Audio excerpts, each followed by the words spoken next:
우리 좌우로 인사합시다. 주님이 부활하셨습니다. 네, 이 부활의 축복과 능력이 여러분의 삶 가운데 임하기를 축원합니다. 오늘은 이 본문을 가지고 부활이 주는 선물이란 제목으로 말씀을 받겠습니다. 오늘 선물 꼭 확인하시고 받으시기를 축원합니다. 해마다 이맘때가 되면 세상의 모든 교회가 이 부활절을 기념합니다. 다시 말해서 예수께서 죽으셨다가 다시 살아나신 것을 모두 다 소리 높여 외치고 찬미하고 축하하며 기념하는 예배를 드리죠. 그러면 불신자들은요, 주님의 부활에는 관심이 없고 저 기독교인들 자기들끼리 종교에 행사하는구나 이렇게만 생각합니다. 주님의 부활에 대해 단 한 번이라도 진지하게 생각해 보지는 않고 그저 종교 행사로만 여기고 있는 것입니다. 사실 죽은 사람이 다시 살아난다는 교리만큼 황당한 것이 없고, 그렇지요, 비현실적이고 허황된 것은 없는 것입니다. 왜냐하면 그런 일은 있을 수가 없기 때문이죠. 그럼에도 불구하고 그 부활하신 예수가 지구 역사에 가장 큰 영향을 끼친 인물로 지명되고 있습니다. 단 한 번도 무력을 사용했거나 싸우지도 않았는데 전 세계를 그분은 정복하셨고 스스로 채광군을 쓰지도 않으셨는데 그분에 관한 책이 가장 많이 기록되었습니다. 이 땅의 모든 임금, 영웅을 다 합친 것보다 더 많은 영향을 끼치셨고 그분을 만나기만 하면 개인이 변화되고 나라와 시대가 변화되었습니다. 더 놀라운 일은 우리 인간은 5분 후의 일도 알지 못하는데 그 예수님에 관해서는 수백 년, 수천 년 전에 예언되었다는 것입니다. 그것도 300번 넘게 집중적으로 예언되었죠. 그분의 탄생, 유년기, 죽으심, 부활까지 전반적으로 예언되었는데요, 다 이루어졌습니다. 이 모든 일들이 그 누구도 부인할 수 없도록 역사적인 사실로 기록되어 있습니다. 그럼 이게 모든 게 사실이라면, 그렇다면 오늘 같은 이 부활절을 그냥 기독교의 종교 행사로만 여길 것이 아니라 다시 한 번 더, 한 번이라도 예수님의 부활에 대해 관심을 가져보고 알아보는 것 지극히 당연한 일이겠죠. 자, 그렇다면 예수님은 왜 부활하셨습니까? 한번 질문해 보셨습니까? 왜 꼭 부활하셔야만 했는지, 그 부활의 의미를 반드시 알아야 하는데요, 만약 이 의미를 제대로 깨닫게 되면 그때부터 그 사람의 인생의 실타래 풀리기 시작할 것입니다. 예수님은 우리를 대신해서 죽으려고 이 땅에 오셨습니다. 죽으려고 오셨죠. 저 요단강에 예수님이 자기를 향해 옵니다. 그때 세례 요한이 예수님을 가리켜 말했죠. 요한복음 1장 29절에 보라, 세상 죄를 지고 가는 하나님의 어린 양이로다. 여러분, 여기서 어린 양이 뭐죠? 구약 때 사람이 자기 죄를 용서받고 싶을 때 대제사장에게 어린 양을 끌고 옵니다. 그 어린 양이 속죄 제물인데 그것을 상징하죠. 우리가 죄를 짓고 지옥에 가야 함에도 불구하고 우상 숭배를 하며 하나님을 거역하다 저주받아야 함에도 불구하고 험한 인생에 몸부림을 치며 끝없이 방황하며 살아야 함에도 불구하고 주님은 이런 나를 구원하기 위해 속죄제물로 오셨던 것입니다. 가이사라 빌립보 지역에서 주님이 제자들에게 물으셨습니다. 너희는 나를 누구라 하느냐? 그때 제자 중 가운데 대표인 베드로가 고백합니다. 주는 그리스도시요 살아계신 하나님의 아들이십니다. 자, 이때부터 주님은 자신의 죽음을 알리십니다. 내가 이제 곧 예루살렘에 올라가면 서기관과 대제사장들과 장로들에게 잡혀서 고난을 받고 십자가에 달려 죽었다가 사흘 만에 부활하게 될 것이다, 이렇게 알리셨는데 이것은 예수님이 우리를 대신해서 죽기 위해 이 땅에 오셨음을 알 수 있습니다. 요한복음 18장 11절을 보시면 놀라운 말씀 나옵니다. 중간에 보시면 아버지께서 주신 잔을 내가 마시지 아니하겠느냐. 예수님은 십자가에서의 죽음이 하나님 아버지가 나에게 내미신 잔이라는 것을 아셨던 것입니다. 이걸 모르는 제자들은요, 한사코 주님을 말립니다. 그 잔을 마시면 안 돼요. 굳이 십자가를 지려고 가실 필요가 없습니다 라고 말렸지만 우리 주님은 묵묵히 그 길을 걸어가셨습니다. 그리고는 로마 군인들에게 잔인할 만큼 매를 맞으셨고 결국 십자가를 지고 갈보리 언덕에 오르셨고 두 손 두 발에 못 박히시고는 십자가에 달려 죽으셨습니다. 기꺼이 희생제물 어린 양으로서 우리의 죄를 짊어지고 죽임을 당하신 것입니다. 그리고는 3일 만에 다시 살아나셨습니다.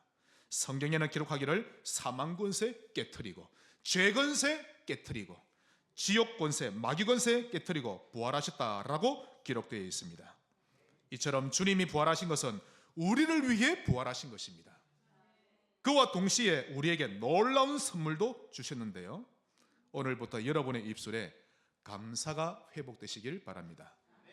아무것도 불평하지 마세요. 죄입니다. 여러분, 감사하십시다. 첫 번째로 믿음의 부활. 예수님의 부활은 우리에게 없던 믿음을 부활시켜 주신 것입니다. 그런데 사람들이 믿음을 잃어버렸죠. 아담의 범죄로 말미암아 인간은 그 영이 죽었고 마음과 생각은 죄로 오염되어 버렸는데 하나님을 믿지 못하는 그 마음이 싹트기 시작한 것입니다. 하나님과 우리 인간 사이에는 이 믿음이라는 비밀 코드가 입력이 돼야 하나님이 역사하셔서 우리가 구원도 받고 성령 세례도 받을 수 있는 것인데, 이 믿음이 다 사라져 버린 것입니다. 하나님이 세상을 이처럼 사랑하사 독생자를 주셨으니 이는 그를 믿는 자마다 멸망치 않고 영생을 얻으리라. 믿어야 영생을 얻는 것입니다. 또한 하나님께 나아가는 자는 반드시 그가 계신 것과 또한 자기를 찾는 자들에게 상 주시는 이심을 믿어야 할지니라. 믿어야 상급도 받고 하나님을 기쁘시게 할 수 있는 것입니다. 원래의 믿음은 우리 모두에게 다 주셨죠? 그런데 범죄한 이후부터 잃어버렸습니다. 그때부터 모든 우리의 마음의 생각과 계획이 항상 악해지게 되었는데요, 예를 들면 어떻게 하면 우상을 더 많이 섬길까? 어떻게 하면 1000배를 할까? 2000배를 할까? 어떻게 하면 우상을 더 섬길까? 어떻게 하면 천지 창조가 허구라고 밝힐까? 어떻게 하면 하나님 없이도 인간은 잘 살 수 있다라는 것을 내가 증명해 보일까? 이렇게 인간은 변해버린 것입니다. 타락한 인간이 얼마나 하나님을 싫어하게 되었는가 하니까요, 어리석은 자는 그의 마음에 이르기를 하나님이 없다 하는도다. 하나님은 없다고까지 말합니다. 신기합니다, 여러분. 저는요, 전도하다 보면요, 예전에 저도 안 믿었으면서 전도하다 보면요, 너무 이상한 게 귀신은 있다고 믿을지언정 하나님은 없다고 우기는데요, 굿도 하고 고사도 지내고 어촌에서는 용왕신, 농촌에서는 하늘신, 선진국에서는 외계인 드라큘라 다 믿고 후진국에 가면 도깨비를 믿고 고대 로마에 가면 제우스 신, 주피터 신, 별의별 신을 다 믿으면서도 오로지 하나님에 대해서만큼은 부정하며 믿지 않으려고 합니다. 이렇게 오염되고 더러워진 우리 마음을 주님이 십자가에 못 박아 버리시고는 새로운 믿음을 불어넣어 주셨습니다. 에베소서 2장 8절, 너희는 그 은혜로 인하여 믿음으로 말미암아 구원을 받았으니 이것이 너희에게서 난 것이 아니요 하나님의 선물이라. 이 믿음만 있으면 됩니다. 이 믿음으로 구원도 받고 이 믿음으로 성령 세례도 받게 되는 것입니다. 이걸 하나님이 선물로 주신 거죠. 그런데 우리는 연약해서 믿음이 약해지기도 하는데요, 그래도 괜찮습니다. 믿음은 들음에서 나며 들음은 그리스도의 말씀으로 말미암느니라. 말씀을 들을 때마다 계속 믿음이 생겨나는 겁니다. 여러분, 우물 아시죠? 아무리 퍼도 어디서 봤는데 또 물이 찹니다. 우물에는. 우리 주님의 은혜는 우물물과 같죠. 샘물과 같습니다. 퍼도 끝없이 나오는 거 있죠. 믿음은 들음에서 나며 들음은 그리스도의 말씀으로 말미암느니라. 그러므로 부활하신 그리스도를 믿으시기 바랍니다. 그게 무슨 말입니까? 먼저 사망 권세 깨트리고 부활하신 주님을 믿으세요. 그래야 할 때 여러분의 죽었던 의지가 살아날 것이요, 뒤틀린 마음, 삐뚤어진 생각 살아나게 될 것인데, 지옥 같은 여러분의 인생이 천국 같은 인생으로 될 것입니다. 또한 죄 권세 깨트리고 부활하신 주님을 믿으세요. 그래야하면 어떤 저주도 대물림 되지 않고 그 자리에서 끝나버립니다. 단명하는 저주, 신내림 받는 저주, 오한당하는 저주, 그 어떤 저주도 대를 이어가지 못하고요, 그 자리에서 끝나버리는데, 이것이 부활의 능력입니다. 추상적으로 믿지 말고 정확하게 믿으셔야 합니다. 예수님을. 또한 사단 권세 깨트리신 그 부활하신 예수님을 믿으셔야 합니다. 하나님이 천사의 수를 천천만만으로 만드셨다 하죠. 자, 이건요, 우리 머리로는 상상이 안 되는 수입니다. 어마어마하게 많습니다. 지금까지 지구를 거쳐간 모든 인구보다 더 많은 인구가 천사입니다. 그 천사들 가운데 3분의 1이 사단과 함께 저주를 받아 귀신이 됐죠. 그 모든 귀신이 총동원해서 여러분을 공격할지라도 사단을 깨뜨리신 부활하신 주님을 믿는 자 앞에서는요, 꼼짝을 못하는 것입니다. 그러므로 부활하신 예수님을 믿는다는 것은 그 어느 것도 문제 안 되는 인생이 되었다라는 말과 똑같은 것입니다. 승리하시기를 축원합니다. 두 번째로 소망의 부활. 예수님의 부활은 소망을 일으켜 주셨습니다. 제자들이 절망에 빠져버렸죠.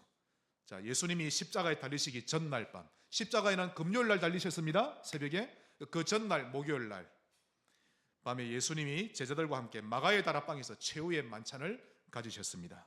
그때 떡을 대시면서 받아 먹어라. 오늘 성자시겠죠? 이것은 너희를 위해 찢겨질 내 몸이니라 하시면서 나누어 주셨고, 또 포도주 잔을 드시면서 받아 마시라. 이것은 많은 사람을 위하여 흘리는 막 곧 언약의 피, 나의 피니라.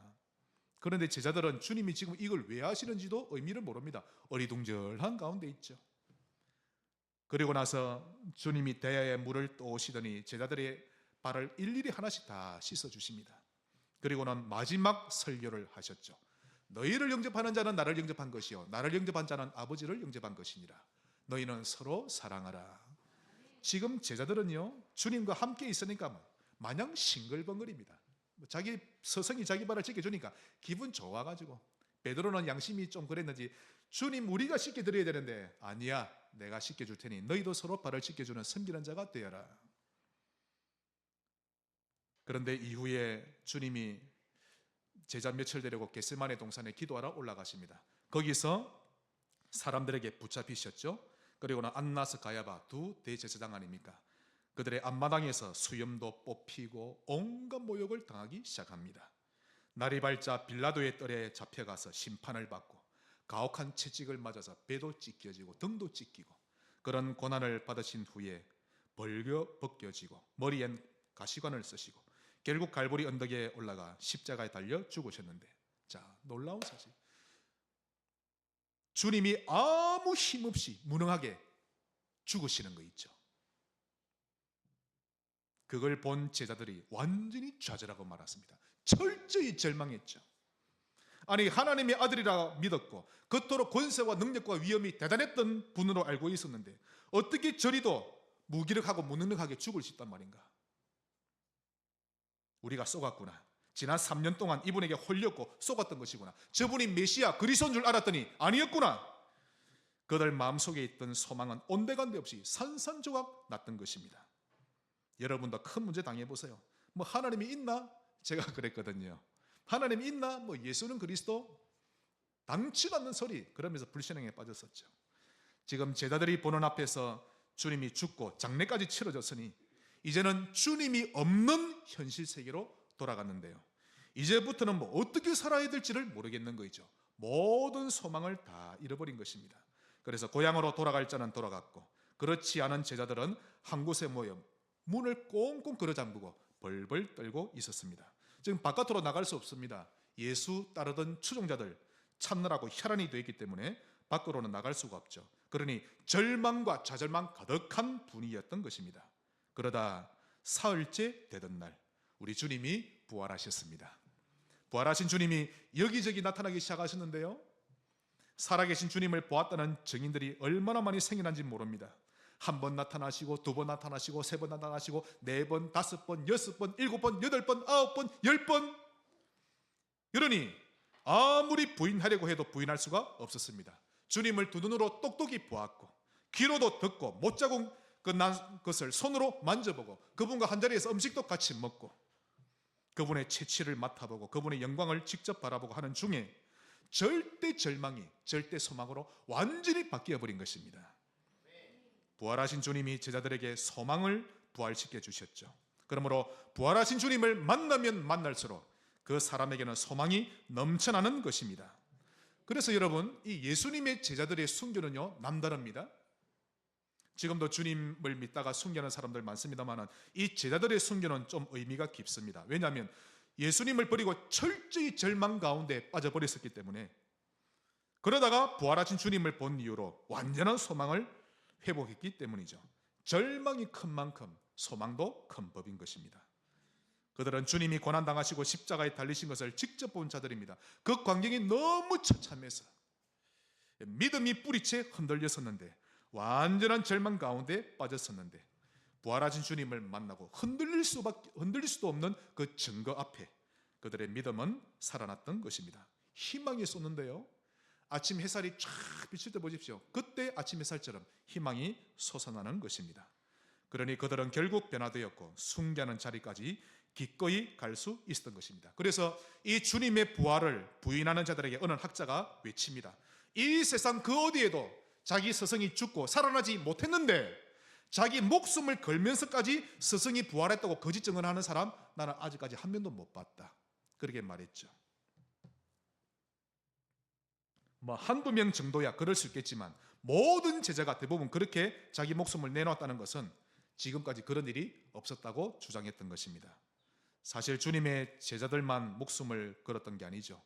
주님의 부활을 체험한 모든 신자는 남녀노소 5대양 6대주 막론하고 그 주님을 위해 기꺼이 믿음의 용사가 되고 순교를 선택해 왔던 것입니다. 그러므로 죽는 것이 두려워서 주님을 부인했던 제자들이 나중에 도리어 주님을 위해 순교를 했다는 것은 예수님이 부활하셨다는 것을 확실히 증명하는 것입니다. 그러므로 예수님의 부활은 소망의 부활입니다.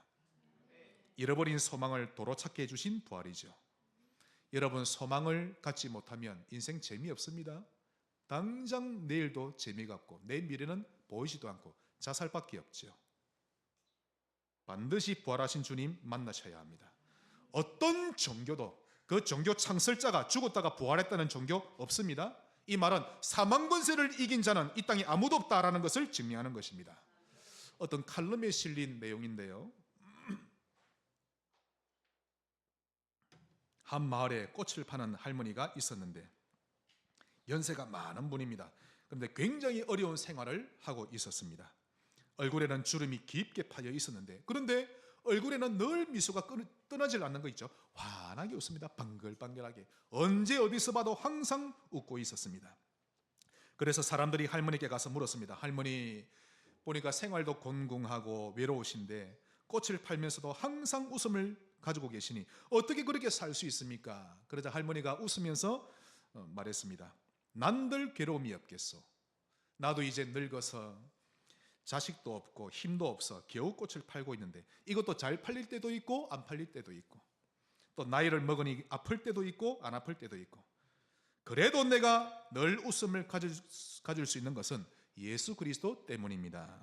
왜냐하면 예수님이 금요일 날 십자가에 달려 비참하게 죽으심으로 모든 것이 절망적이었는데, 그러나 예수님이 일요일 아침, 즉 3일 만에 부활하셨지요. 그래서 나는 항상 내 인생에 고통과 괴로움이 오면 3일만 기다리자. 3일만 기다리자.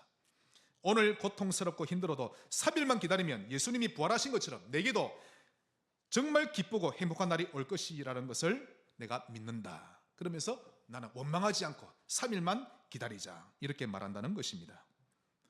3일을 기다려도 늘 행복한 일이 있었던 것은 아닙니다. 그러나 결국 어느 날 이 할머니에게는 정말 행복한 일이 생겼는데요, 많은 사람들이 그 할머니 때문에 힘을 얻고 새 출발을 하게 되었다는 것입니다. 그러니까 나로 말미암아 사람이 살아나는데 이만큼 행복한 일이 어디 있겠습니까? 그러므로 부활하신 그리스도를 믿으셔야 합니다. 그분이 여러분과 함께하고 계심을 믿으시기를 축원합니다. 그리하면 여러분의 영혼을 뒤덮고 있던 절망과 어둠은 사라질 것이고 소망이 생겨날 것입니다. 오늘 읽었던 본문 19절로 20절을 보시면 중요한 본문입니다. 만일 그리스도 안에서 우리가 바라는 것이 다만 이 세상의 삶뿐이면 모든 사람 가운데 우리가 더욱 불쌍한 자이리라. 그러나 이제 그리스도께서 죽은 자 가운데서 다시 살아나사 잠자는 자들의 첫 열매가 되셨도다. 예수님이 첫 열매가 되셨으므로 그분을 믿는 모든 자는 다시 영생하는 것입니다. 우리가 예수 그리스도를 믿고 이 땅에서만 종교적으로 윤리적으로 행복한 사람으로만 또 훌륭한 사람으로만 살다가 죽고 끝난다면 우린 정말 희망 없는 자들이요 불쌍한 자들입니다. 이 세상에 아무리 뛰어난 종교라 할지라도, 아무리 아름답고 훌륭한 도덕을 가르치는 사람이라 할지라도 우리의 바람이 이 세상뿐이면 우리가 믿을 이유가 없는 것이죠. 우리가 예수님을 믿고 절제하고 검사하고 복음을 위해 살고 최선을 다해 주님을 바라보고 그렇게 사는 이유는 주님이 우리에게 영원한 삶을 주시기 때문입니다. 여러분, 이 땅에서의 삶은요, 여러분이 가시게 될 천국의 삶과 그대로 연결됩니다. 상급과 직결됩니다. 예수 믿고 구원받고 그걸로 끝이 아닙니다. 여러분, 어떻게 사느냐가 너무 중요합니다. 그러니 캄캄한 밤 가운데 머물러 있지 마시길 바랍니다. 그럴 필요가 없습니다. 여러분, 우리의 참 소망 되신 예수님을 믿으며 사시기를 바랍니다. 마지막 세 번째로 사랑의 부활을 선물로 주셨습니다. 예수님의 부활은 사랑을 회복시켜 주셨죠. 첫사람 아담과 하와의 타락으로 말미암아 인류의 역사는 미움, 분노, 살인의 역사로 변해버렸습니다. 그러니 지구촌 어디를 가나 미움이 있고 살인이 있고 시기가 있고 분노가 있고 그렇죠. 그런데 이것을 치유할 능력은 사랑밖에 없습니다. 여러분, 이 예수님이 메시아로 이 땅에 오신 이유는 사랑을 부활시키기 위해 오셨습니다. 그래서 마귀가 예수님의 사역에 엄청난 공격을 했던 것입니다. 예수님의 첫 사역부터 보십시오. 광야에서도 얼마나 방해합니까? 첫 사역부터 마지막 사역까지 공격하는데요, 예수님이 십자가에 달리셨을 때 원수들은 그 십자가 밑에서 침을 뱉고 고개를 흔들면서 저주합니다. 성전을 헐고 살만이 짓는 자는 자여, 네가 하나님의 아들이여든 한번 십자가에서 내려와 보라. 저가 남은 구원하였으나 자기는 구원하지 못하는구나. 이런 모욕을 당하면서도 주님은 전혀 대꾸하지 않으시고 도리어 아버지여 저들의 죄를 용서하여 주옵소서. 저들은 자기들이 하는 짓을 알지 못하니이다 라고 기도하셨습니다. 예수님은 하나님이신데요, 원하시면 얼마든지 십자가에 내려와서 내 이놈 하면서 벼락을 내리실 수도 있고 삼족을 멸할 수도 있죠. 하지만 결코 미움으로 대응하지 않으셨고 끝까지 사랑으로 대응하셨습니다. 그리고는 자기 목숨을 많은 사람의 대속물로 주시고는 부활하신 것입니다. 그러므로 사랑이 아니고서는 지구를 살릴 수 없는 것입니다. 어느 날 우리 한국을 보십시오. 남북이 대립하고 있죠. 여러분, 독일은 다릅니다. 예전에 동독과 서독 나누어져 있을 때 서로 싸우지 않았습니다. 하지만 우리나라는 이 남북으로 갈린 후에 얼마나 많이 싸우고 테러를 일삼고 땅굴도 파고, 지금은 그 영향으로 남한에서는 좌파와 우파로 나눠져 있죠. 얼마나 싸우는지 모릅니다. 국민에게는 관심이 없습니다. 모든 것이 표 중심이고 좌파 우파 자기 정치 색깔만을 위해 살아가죠. 그럼 어떻게 하면 이런 문제를 해결할 수 있습니까? 그건 예수님을 보고 배워야 합니다. 엄청난 미움이 예수님께 쏟아졌음에도 불구하고 주님은 언제나 사랑으로 대하셨습니다. 주님을 향해 종교적인 원망이 가고 정치적인 원망이 갔을지라도 우리 주님은 항상 사랑으로 대해 주셨던 것입니다. 저들을 축복해 주시고 저들은 모르고 앉으시니 주님 용서해 주옵소서 기도하셨죠. 우리가 북한을 이기려면 북한에 있는 사람들 긍휼히 여기고 사랑해야 합니다. 이 나라를 살리고자 한다면 좌파는 우파를 사랑하고 우파는 좌파를 사랑해야 합니다. 같이 미워하면 싸움과 전쟁밖에 없죠. 같이 망하는 길입니다. 불이 활활 타오르고 있는데 거기에 물을 부어야 꺼지지. 거기다가 맞불을 놔버리면 불천지가 되고 마는 것입니다. 북한이 우리를 향해서 불바다로 만들 것이다 라고 하면 우리는 사랑의 바다로 만들어버리면 되는 것입니다. 사랑을 부어줘야 됩니다. 사랑이 영원한 승리를 가져오는 것이죠. 자, 오늘 한번 인사합시다. 사랑을 베풉시다. 여러분, 제가 목사로서 주의 종으로 여러분께 간절히 당부합니다. 사랑을 베풀어 주세요. 여러분을 오해하고 여러분에게 함부로 말하는 자, 기분 나쁘고 삐져가지고 딴 데 가버리고 그러지 마시고. 교회는 그게 아닙니다. 여러분은 교회입니다. 교회. 예수님의 사랑을 가진 자인데 여러분은 사랑을 베풀 줄 아셔야 합니다. 사랑을 부어주고 사랑을 베풀면 모든 불은 꺼집니다. 사랑이 영원한 승리를 가져오는 것이죠. 사랑을 부어주고 은혜를 베풀면 그 사랑과 은혜는요, 위대한 부활의 능력을 가져오게 돼 있는 것입니다. 아무리 겨울이 춥고 산천이 얼어붙고 눈보라 갇힌다 할지라도 봄이 오면 다 녹게 돼 있는 것입니다. 여러분, 봄이 부활을 의미합니다. 그래서 천지가 얼어붙어도 봄이 오면 녹듯이 사랑은 부활의 능력으로 다 녹여버리는 것입니다. 아무리 원한이 깊고 미움이 짙을지라도 부활하신 그리스도의 조건 없는 사랑을 베풀면 그 사랑 앞에 모든 원한도 모든 미움도 다 녹아지는 것입니다. 사랑보다 더 위대한 힘은 없죠. 그런데 누가 나를 미워한다고 함부로 말한다고 삐져있고 마음 상하고 그 복음을 못 누리는 겁니다. 여러분, 어서 일어나시기를 바랍니다. 사랑으로 해결할 수 없는 문제는 아무것도 없는 것입니다. 우리 하나님이 권세와 능력으로 또 주먹으로 인간의 죄 문제를 해결하려 하셨다면 이 세상 천지에 살아남을 자 아무도 없지요. 하지만 우리 하나님은 사랑으로 우리를 건져내어 주셨던 것입니다. 하나님이 세상을 이처럼 사랑하사 독생자를 주셨으니 사랑으로 찾아오신 것입니다. 로마서 5장 8절, 우리가 아직 죄인 되었을 때 그리스도께서 우리를 위해 죽으심으로 하나님께서 우리에 대한 자기의 사랑을 확정하셨느니라. 여러분의 사랑을 확정해 주세요. 상대방을 향하여.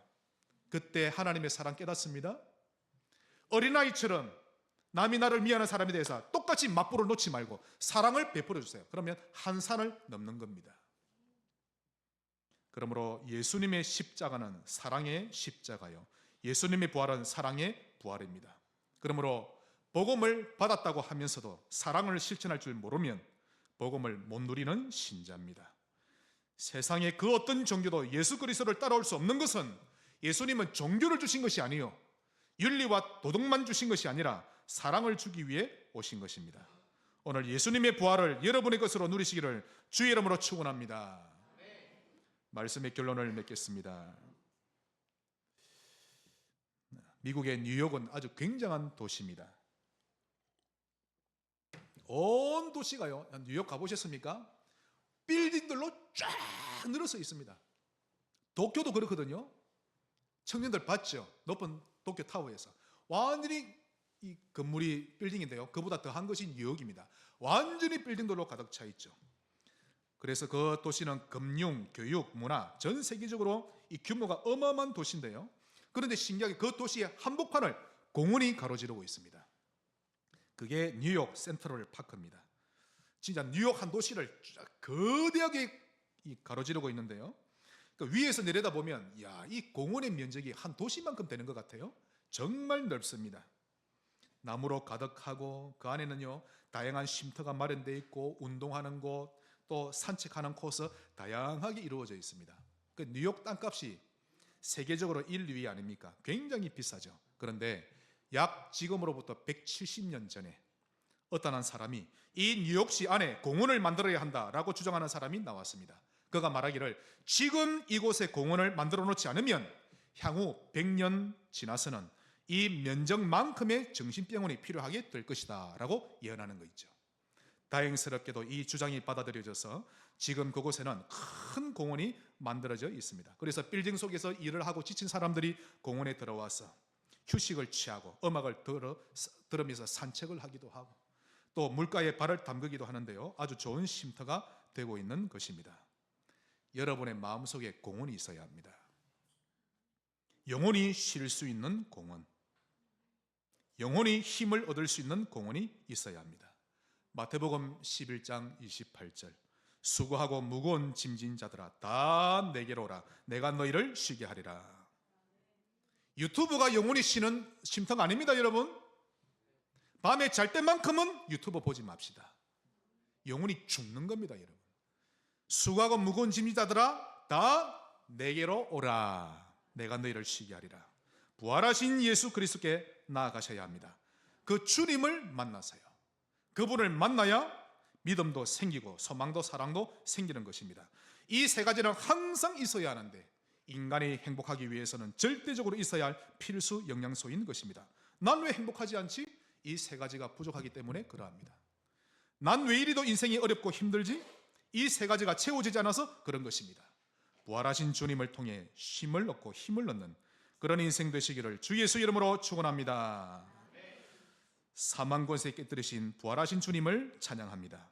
믿음, 소망, 사랑을 선물로 주신 주님을 찬양합니다. 부활의 증인으로 살아가게 하옵소서. 예수 그리스도 이름으로 기도하옵나이다. 아멘.